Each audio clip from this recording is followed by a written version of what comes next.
Getting situated here with the camera. And, give me a second here. Let me check.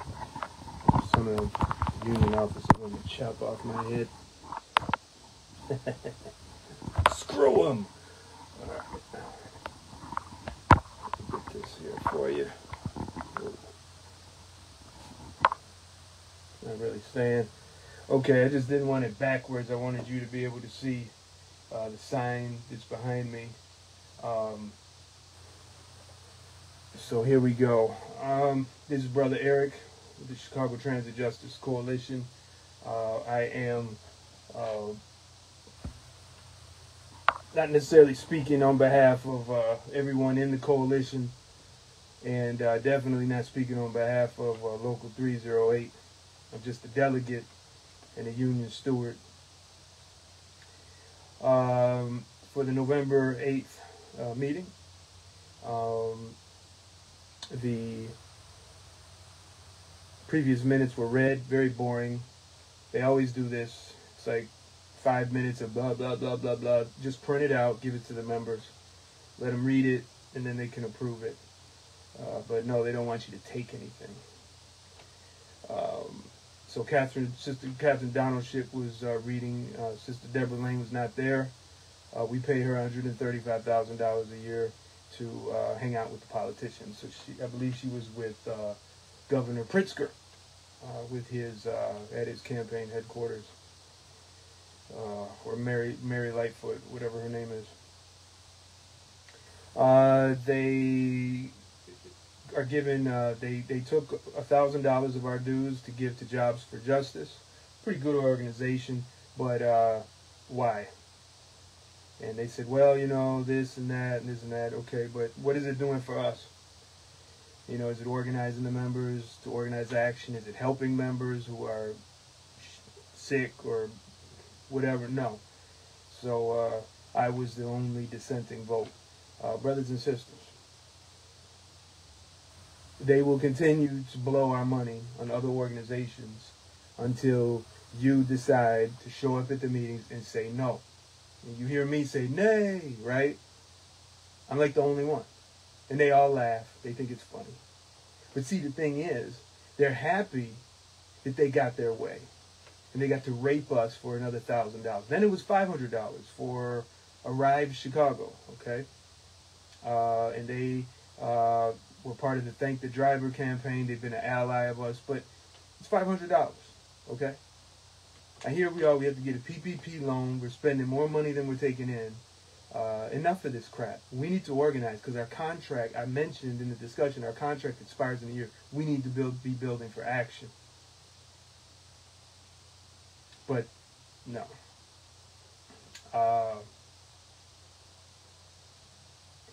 So you can go, if you want to go to this dinner for Arrive Chicago, call the union office. I think that's what it is. And there's also a Women's Networking Plus. They raised $320 for the Equal Hope Foundation. November 18th, they're calling for donations of toys at the union office on November 18th. If you could bring some toys for children, I presume. Bring them to the union office. We spent, we got about I had to round it off. We got $370,000 in the bank. Total deposits was $180,000. Total spending is $207,000. I asked, why did we spend more?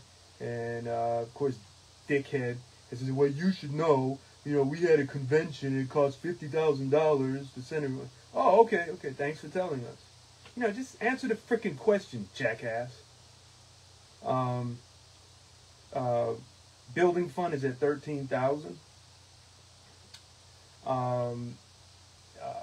My executive board member, Orvin Hurst, you know, he kept, you know, muttering things as I'm asking questions. You know, he's whatever, annoying. And of course, when I talk back, Dixon looks at me, hey, I'm going to cancel the meeting if you don't be quiet. I'm thinking, well, what about him? You know, whatever. So we had 17 grievances that were chosen not to arbitrate. This means that the union officers decided that whatever these grievances were about, they weren't worthy of sending to a third party, neutral kind of judge, which is called an arbitrator, and they'll decide if the CTA is right or the union is right. So 17 of those were there.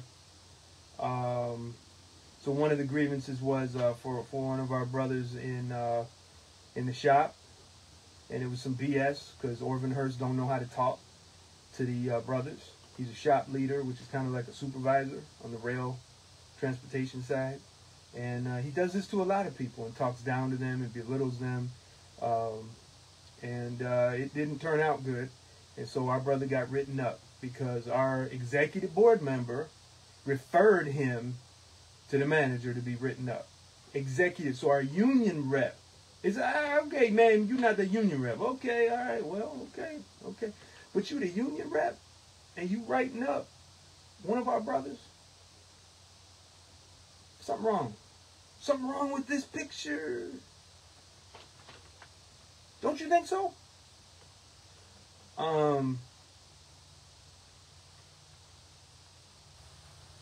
So anyways, brother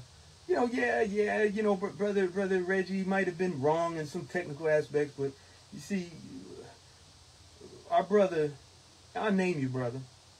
You know, you, like everyone else, you can only take so much.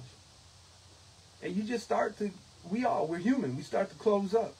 We don't, it's not easy to work when you got hostile work environment. Okay? So that was that situation. That's what that ended up being. Okay? I want to just check the sound. Okay, good. Yeah, the sound works.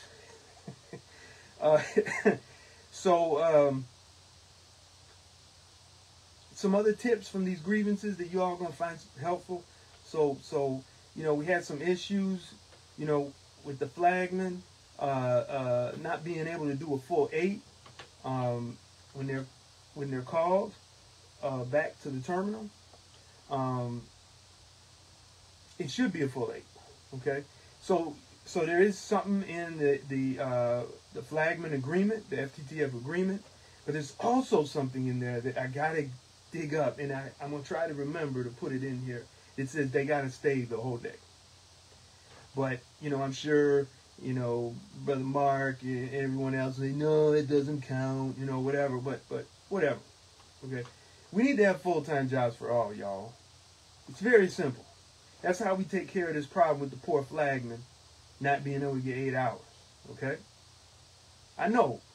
I was one of them. What's up with the personal? Okay, you're going to call in a personal. All right? If the manager says, hey, man, you need to write up a controller. Manager says, you need to write up a report about why you were delayed. You say, man, I was having a personal. Personal. That's it. You don't need to get into the details. I'm taking personal to pass gas. No. Taking it personal to do my prayers. No. You're taking a personal. It's understood the personal is toilet. So that's what you did. I took a personal. That's it. Leave it at that. Don't get any more details. Don't give them nothing else, because then it's, you're falsifying the records. All right. So one thing to, like I'm going to eat. Nope. It's a personal. Okay. Every time you're drinking a lot of tea, or you have diuretics that you're taking in for your kidneys, or you're doing a colonoscopy, whatever, take it personal. And do that. Don't just disappear, You don't want to give them a reason to write you up. Because that's how they fire union workers. They don't fire them because they don't like them. They fire them because they catch them on stuff. They break the rules. So if you grieve, Listen very carefully. If they write you up on December 1st, you have until basically December 31st to get that grievance in. 30 days. 30 days. Okay, so try to get it in immediately. After you write it, and I can help you with that. I'm a steward. And you can do it yourself. You can talk to any union officer, any steward, and say, go to chicagotransitworker.com, click on the button that says Know Your Rights. And there's a button that says Grievances. And you can see grievance forms for Local 308, Local 241, and you're going to see a flow chart of how the grievance process works. There's also something in there to put charges on union officers, which we need to do that more often.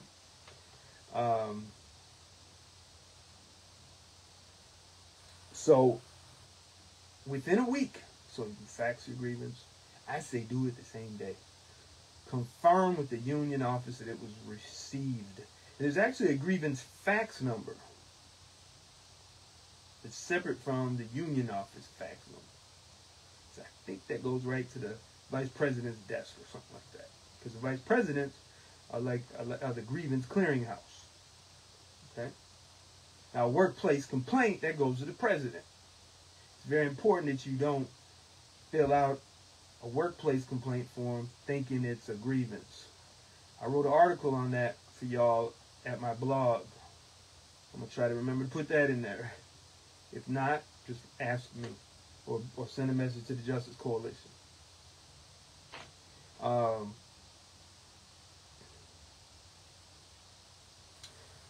So, you can follow up with an email.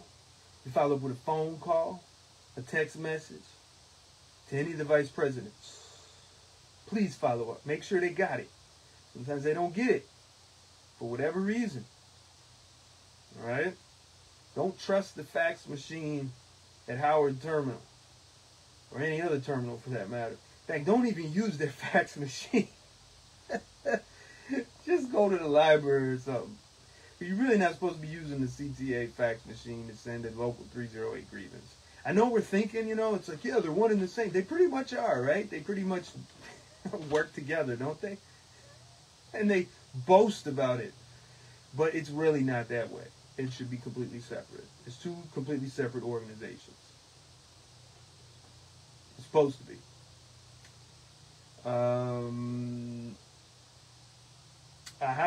So, CSAs. If y'all are still dropping off keys at other stations after your tour of duty, so you're off at 14:30, and then the controller says, hey, your station's closed, we don't have a relief for you, can you drop it off at Damon, whatever. No. You leave the keys, the radio, in the kiosk that you're leaving, go home. Tap that turnstile and go home. All right, after your tour of duty. They're not supposed to be doing that, okay? And the managers and the union officers had a discussion, and there was an understanding. One of the brothers said, hey, Rodrigo, he comes every month. More of y'all should come every month like that, brother. And he said, hey, man, why don't you just put up a bulletin? And Brother Mark Williams says, well, what? We're going to have a bulletin for everything? Yeah, we're going to have a bulletin for everything. I mean, what do you think? I mean, if we're having the same problem, put the goddamn bulletin up on the board. Sometimes, Brother Mark, you sound like a manager. It's not necessary, brother. If the brother has an idea that will solve a problem, let's just do it. Y'all want to do that? All right, let's do it. And then if it doesn't work out, it doesn't work out.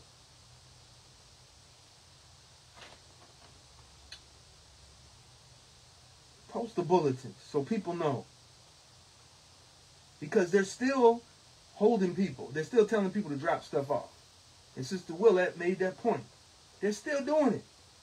They're still doing it.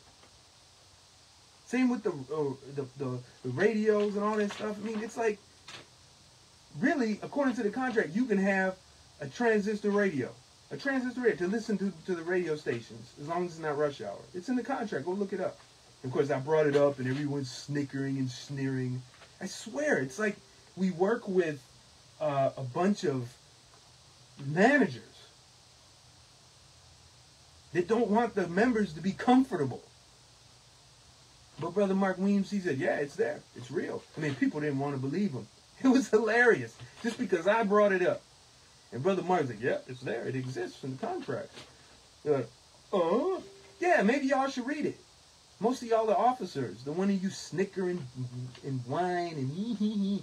You know, you don't even read the damn contract. Do you? You should have enough lunches with the manager, though. Do I sound bitter? Boo! Did I scare you? Okay,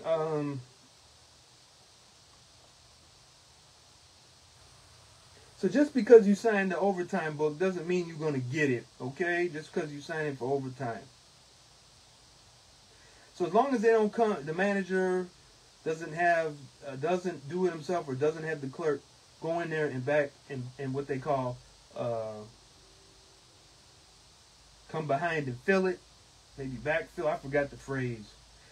I'm not really into overtime, but basically it's a little tricky. So we can grieve it if they do come behind and fill it, but we can't grieve it if we volunteer and they say, nah, we're not going to have overtime. I hope you understand that. I think I do. But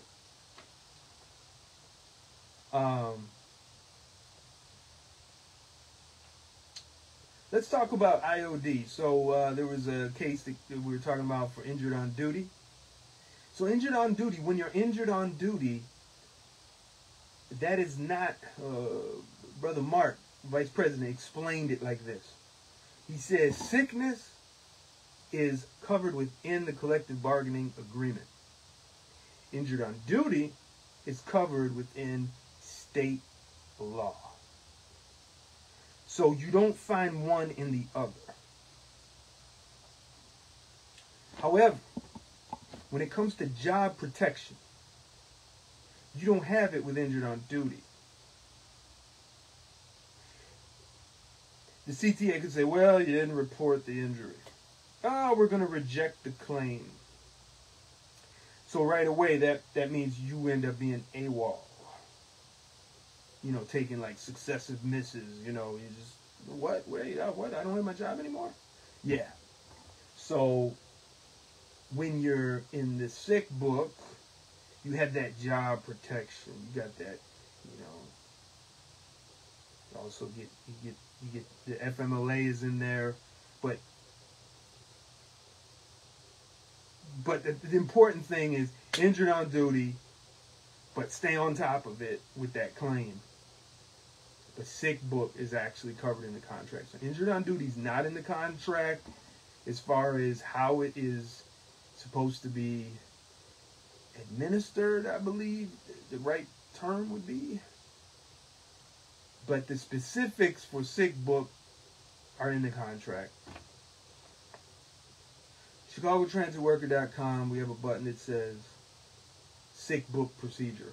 Click on that. Okay, hope that helps. But you know, Vice President Mark Weems is very open to responding to emails and phone calls, texts, and whatever. So I'm not sure you just asked him. He's one of the only officers that answers my questions.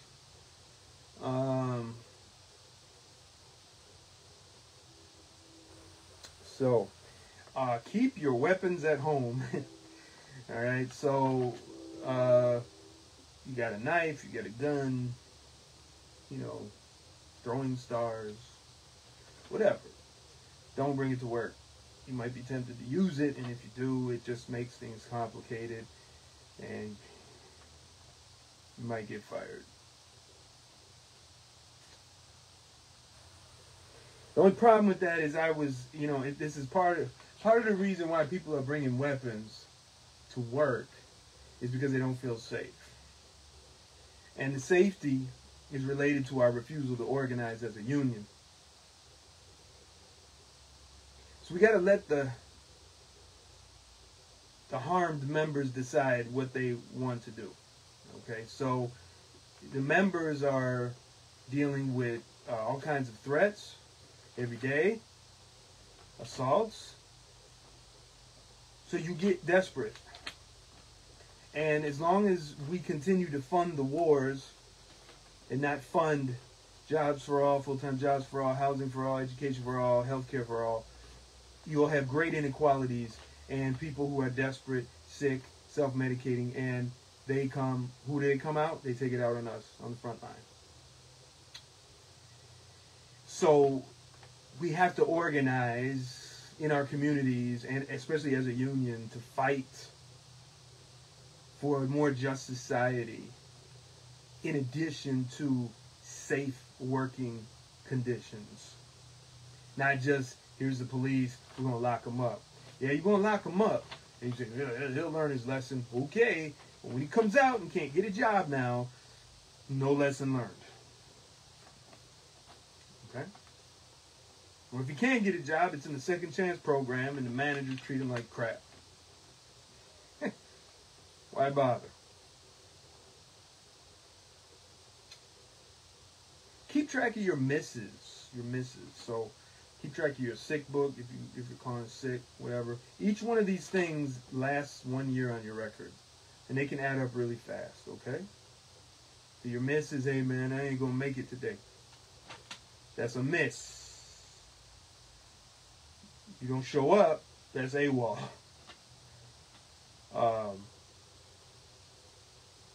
You're sick, that's a sick book entry. But thing is, you can stay out sick more than a day for one entry. Up to 20-something weeks. Okay? Keep track of that stuff. Keep track of it. So what happens if you're in area 605? So you're injured. 605 is basically kind of like a job protection thing. You can do some light duty or some other kind of little job until you find another job, or you're recovering from illness. Or what's that? Well, whatever it is. Whatever it is, you're not doing your job that you were hired to do because of injuries or something, or sickness. No matter what it is, you cannot be in Area 605 more than 3 years. When you go past 3 years, you're doing all kind of other little stuff, light duty or whatever, but you got to get that accommodated job, right? Right? So you don't get those injuries that you were having. But you also got to accept what they give you. All right? So 3 years max for Area 605. I believe that's in the collective bargaining agreement. It's got to be. It's hard to keep up. We got operators that sometimes test positive for drugs and alcohol after an accident. If you're struggling with these things, it's best if you have. I'm just so tired. I forgot what it is. A year or 2 years, you can volunteer yourself in a drug treatment program. I think it's 2. And you can do it twice. You can volunteer yourself twice. But if you get caught once and then caught again, you're gone. But if you're caught once and then the next time you volunteer to go in it before you get caught, you're okay. I was bringing up the point that a lot of our coworkers are stressed out. In some of these cases, it's amazing the cases that come up in grievance now that I'm a steward. And a lot of these people call me. So I've actually been working with a lot of these people that are in these grievances that are being thrown out by our union officers. You know? Just some cold-blooded crap. And we can't arbitrate everything. I understand that. That's what Brother Mark was saying. He's like, you can't just arbitrate because this. I'm like, yeah, but you can organize. You can organize and fight against these terrible managers that are stressing us out with these stupid schedules and this harassment. Okay? You have to. Because they're just going to keep doing it. And they'll say, oh, yeah, but then they're just going to get more and they're going to retaliate. Well, then we have to step it up. Okay, you punch the bully in the nose. And the bully comes, man, you punched me in the nose. I'm going to kill you. Okay. Come on, guys. Try to kill all of us. You see what? You get my point? You organize like a real union. We don't have to grieve everything, arbitrate everything. We just deal straight with the manager. Hey, man, this ain't right. You quit talking to these people like this. And I do that. And I get no support from the union leadership. I get a little bit from Brother Mark, Sister Penny. And I appreciate that. Thank you. But zero from Dixon. In fact, he works hard to make sure I can't help y'all. Very hard. Overtime. Calling people up. Tell them, no. You can't have Eric in your disciplinary hearing. He has not enough experience. I have not enough experience selling people out. And sitting there saying nothing while the manager is telling you, yeah, you shouldn't have done this and you shouldn't have done that. While they do all kind of crap to you.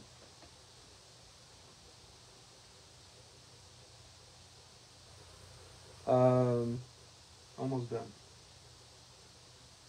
So do this when it comes to the pick, janitor, or maintenance, transportation, clerk, instruction. Put your union rep's phone number in your address book of your phone. Try to get it. Because, yeah, they may call you because, you know, the pick is ahead of schedule. People are picking ahead. They want to get you, hey, man, you know, come and pick. You know, oh, okay. So you don't miss the call. Got it? Because you might miss the call. And you go, oh, man, I was going to pick. Why didn't I pick? What happened? Oh, you missed, you know. Misunderstanding. You're supposed to show up or put in a slip. It'd be best to do that. Okay? Try to do that. Don't rely on people calling you. It may not happen. Okay, CAs, customer assistants, frontline workers, and managers are going to start coming after you for using your phone. And of course, that's when I talked about, you know, why don't we just help the members regarding this contract. We get, you know, I even spoke with Brother Mark about it over a year ago. Just we juggle so much, you know. But we got to grieve this so that y'all, you know, CAs, you can at least have like a transistor radio. You can have some battery powered radio, you know, to listen to something. Because, you know, it's rough in that booth sometimes. Real rough. Especially if you got to lock yourself in there in certain neighborhoods. So we're going to have a Christmas party in December. I forgot the date. Christmas party. They love to party. Party. So if you want to go, call the union office. Okay? So call the union office to go to the Christmas party. Get drunk and forget your pains. And pretend that all is well. President Dixon read a directive from the FTA to explain the poor security at the CTA. So now the FTA must sit with management over safety issues. And part of that meeting includes Local 308 Safety Committee. So what does this mean? Well, you know how there's always that door that won't lock, or you got rats over here, or mildew over there, and defective jacks in the shop, or whatever. I want you to call the safety committee. I think it's more than one person, but we'll just say committee. Brother James Battle. I sent him a text message asking for his email, but I don't think he's going to respond to me. So 312-339-3266. And let him know what's going on there, because the CTA now, because the FTA is cracking down on them, the CTA now has to make sure we are working in the best possible working conditions. So what you do is you contact Brother James Battle with specific issues. Try to get a photograph of it while you're off duty. And you send it to him and tell him where this is, what it is, and what you want done with it. Okay? Let him know. That's Brother James Battle, 312-339-3266. And some of the successes he got, there was an asbestos issue, some rats. So call him up. He wants to help you. Isn't that nice? I think that's good. CTA cannot get funding without safety. Basically, that's what's happening. So let's jump on board, right? Brother Mark Weems said no pension increase for you full-timers. January 1st, so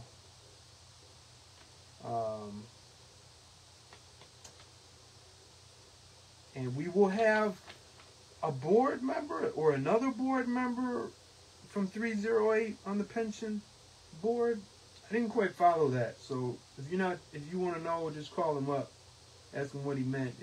So we have another representative on the pension board.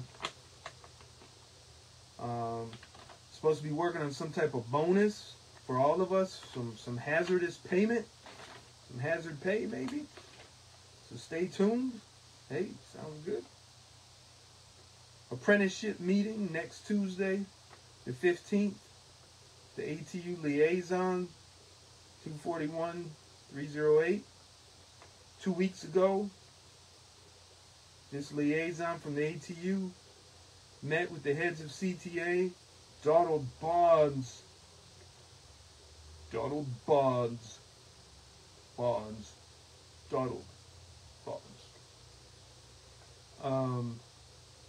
Regarding accreditation for us in the shop.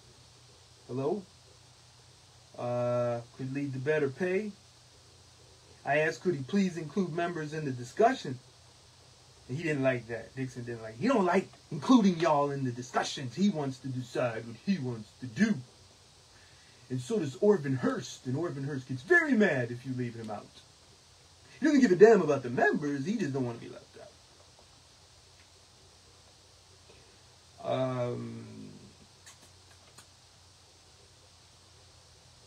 But now he's starting to care. I notice he's posting information on the car repair Facebook group. So, but he's blocked me on it, but I'm the admin of it, so I still get to see it. Gotcha, Orvin Hurst. So regarding this program for apprenticeship and accreditation, President Dixon and Mark Weems said the GMs are lockstep with the union on this. That sounds very scary, frankly. Why is my employer excited to be working with me for something that benefits me and is going to cost my employer money? Not good. But let's see what happens, right? We just have to have faith and hope. I hope so. I hope so. So our charges in the shop, our brother Reggie I talked about, put charges on Hurst for writing them up. 2 of the signatures were, out of the 10, were not people that paid dues. I mentioned that these people are not being signed up for the union membership. They're not even getting union orientation as per the collective bargaining agreement. Like, for example, we had a flagman class. It was over 10 people. Maybe it was a dozen. This week, they had orientation. Nobody from Local 308 showed up. No one came to sign them up. Nothing. So Deborah Lane, that's her job. It's according to Section 13 of the bylaws. She's supposed to be enrolling people. That's what it says. So Eric Dixon says, well, why didn't you do it? I said, well, I let her know, but it's not my job. And then everyone snickered. Oh, yeah, you don't know. You're a bunch of ignorant dopes. You don't even read your own local bylaws. That's what you are. You a dope. Because you don't read the bylaw. And then you don't do your job. And then when someone says, hey, man, you need to do your job, you say, hey, man, don't tell me how to do my job. And we pay Deborah Lane $135,000 a year. She can't go to an orientation for 1 hour to talk to these people and sign them up? Guess not. She busy working for Lori Lightfoot. Dudes. Right? Yeah. It's a new business. Wow, we're looking at one trip for the Blue Line RTOs at almost 2 hours. Hour and 40 minutes, hour and 35. It's just getting longer and longer and longer for these poor people. So they're gapping them at the ends. They're missing their breaks. They got no recovery time. Brother Jamie brought this wonderful proposal, you know, so he gonna give it to him. Frankly, I know what they're gonna do with your proposal, Brother Jamie. So, Brother Jamie, you might as well reach out to the Justice Coalition.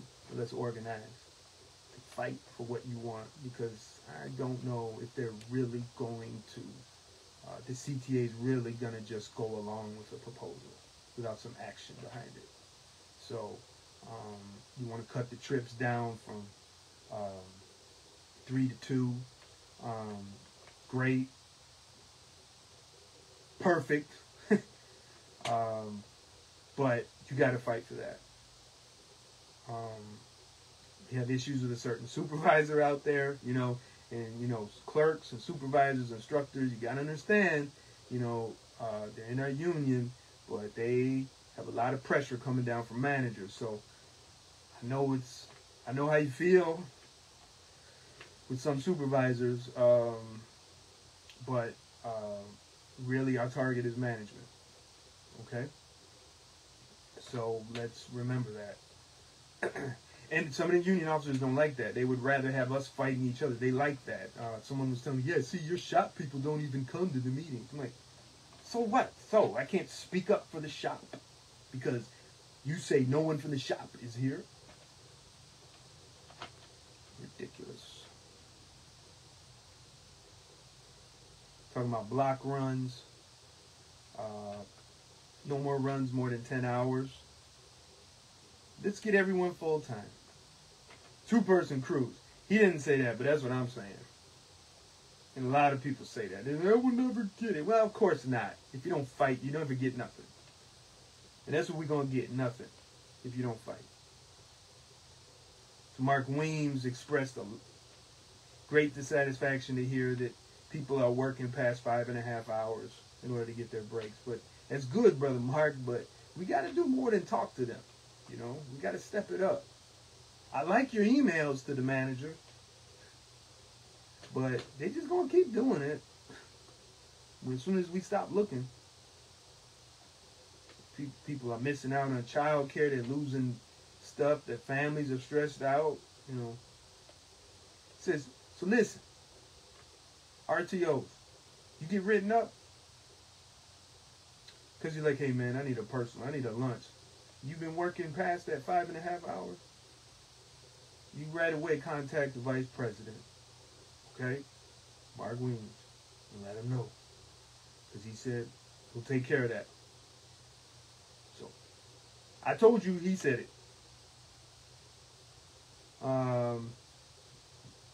Track conditions, revised schedules. You know, they do it on the. Ken Franklin said, yeah, they do it on the elevated. Why not the blue? So I motioned for charity. 2 of our co-workers, one who's about to be evicted, the other fired for vaccine mandate compliance.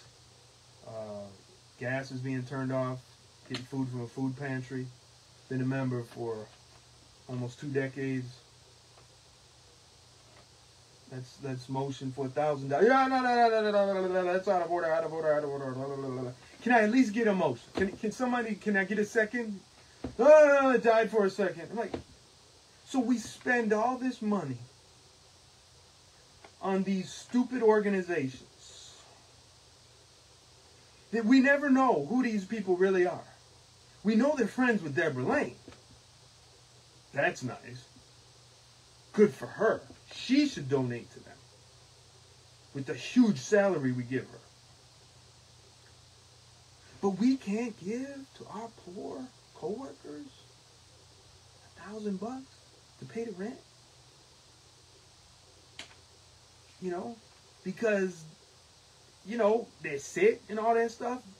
One coworker, her baby, she showed me the photo of the baby. Died. Skin basically peeled off. Newborn. You should have seen it. Mm-hmm. So, I see this stuff that a lot of y'all go through because you talk to me. See, a lot of y'all trust me because I defend you from the sellout union leadership and the cruel union bosses. So when I go and I bring it up, I expect some kind of sympathy from the leadership of the union. But no, you're not following procedure. And Ken Franklin, you were sitting there in the front and you said nothing.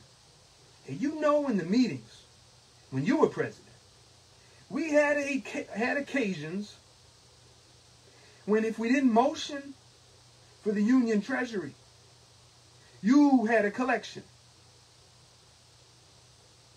But now, it's the boogeyman. And we're going to punish the people because of him. And then someone said, well, you have to submit it to the executive board. What is it? Anthony Jones. Anthony Jones.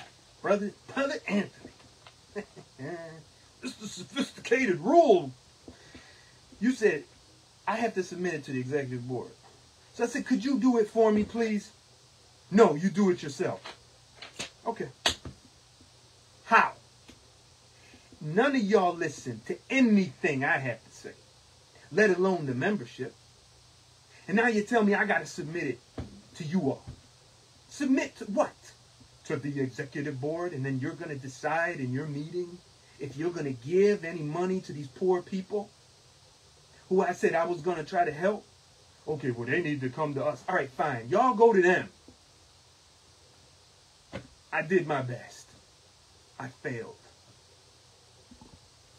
I left the meeting. And I stormed out of there dropping all kind of nasty words. And I don't regret it.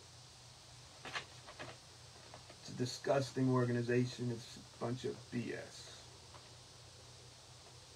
And a lot of y'all want me to run. Fine. I'm running for nomination. So you better show up next November. And if you really want me to stick my head in that meat grinder, you better nominate me. But I don't want to be by myself. We need to have some people who are officers, who believe in revolutionary unionism like me, and who don't believe in this bull crap business union crap. Company union, strawberry scented BS. Because if you elect me and then I'm surrounded by these same people, I won't be president for long. I guarantee it. We will be trusteed. They will be putting charges on me. And if you don't go to the meetings, they're going to get me out of there as soon as you got me in. So y'all need to get active. I'll be running for nomination to inspire you to get active and step up. And I want you to realize what we tell you in the Chicago Transit Justice Coalition. It is not the elected people that make the union strong. It is the membership who control the union that make it strong.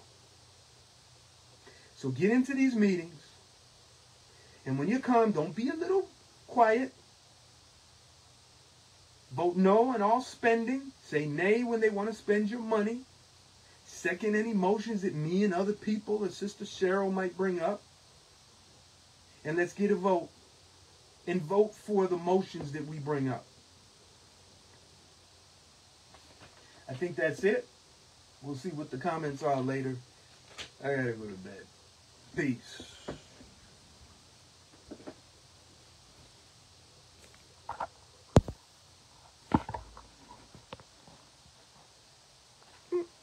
Oops. Whoa! It's an earthquake. What?